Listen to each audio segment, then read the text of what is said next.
as suspected, Ross Greer and Gillian Mackay are the new co-leaders. My view is that Ross Greer was the obvious choice in terms of one of the co-leader positions, because I think that, the Daily Express is probably not a massive fan of Ross Greer, but I think he's right on one fundamental issue, which is that if you want to get policies implemented, the best way of doing it is to be in government, not just being a protest party on rallies and marches. And if you look at what he said during the contest and what he said since the result, he wants to be back in government. I think that's a responsible, grown-up thing to be saying. And frankly, if you want to shout and bawl, then join the Socialist Workers' Party. But if you actually want to get things done, you really need to be round the cabinet table, or at least with junior ministerial positions. Yeah, I mean, I think that Ross, we've discussed this before. People love to have a go at him, but he's actually a very clever MSP. If you sit in a committee where, someone from big business or a public agency is being grilled, he will generally do a much better job of that than a lot of the other MSPs.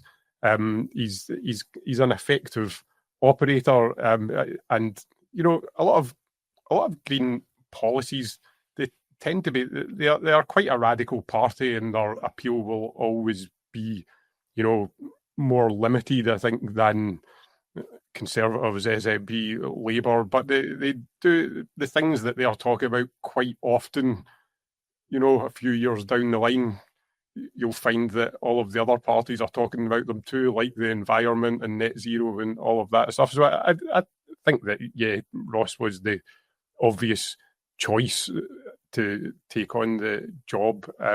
Gillian Mackay as well. I mean, she had a huge success with her buffer zone bill. Yeah, exactly. They're people who have been effective. I do. One, they are both. I know you shouldn't be ageist about this. They are both quite young, and you do wonder whether I think that within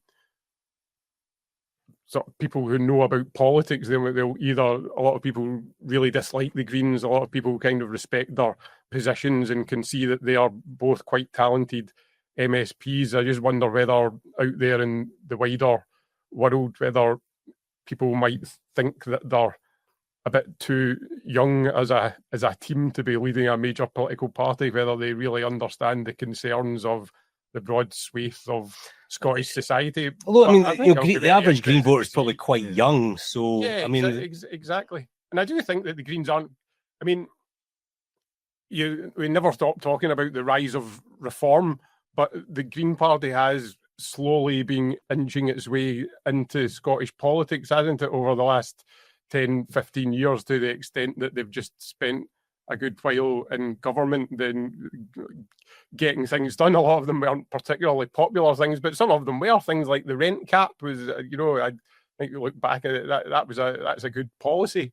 They pushed for the peak rail to be... Yeah, that is a Green policy. Again, people will be getting the train through to Edinburgh today and paying half the price they would. MSPs on a massive salary, saving money. No? I'm not going to downplay their failures in government. The DRS was a complete catastrophe, and I think that maybe cost Lorna Slater her co-leader position because she was damaged reputationally by that. But, to the people who constantly criticise the Greens, and I understand why they do that, look at pretty much every opinion poll of the last few years. It shows them in line to win more seats than they won in 2021. Being got, but I think it's a pretty extraordinary thing. Yeah, a lot of us are just out of touch with that young people look at it and think, actually, we agree with this stuff.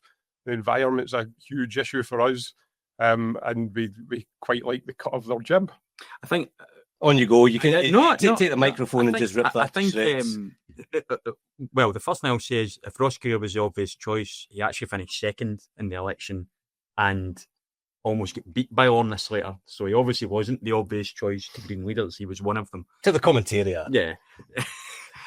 Gillian Mackay, I would argue, probably is with her abortion buffer zone, probably is actually a better track record of actual achievement at Holyrood. But you said there that, the issues Greens talk about, the environment, is why people kind of get to like them. My biggest criticism of the Greens has always been the environment, to me, appears to not be a priority to them. They seem so hung up on, well, independence for a while, although that's kind of waning. You know, and these kind of sort of fringe issues, the gender issue and stuff like that. They seem to get so focused on these that the environmental side of it kind of gets forgotten. I wonder how the Greens would poll if they took, for example, a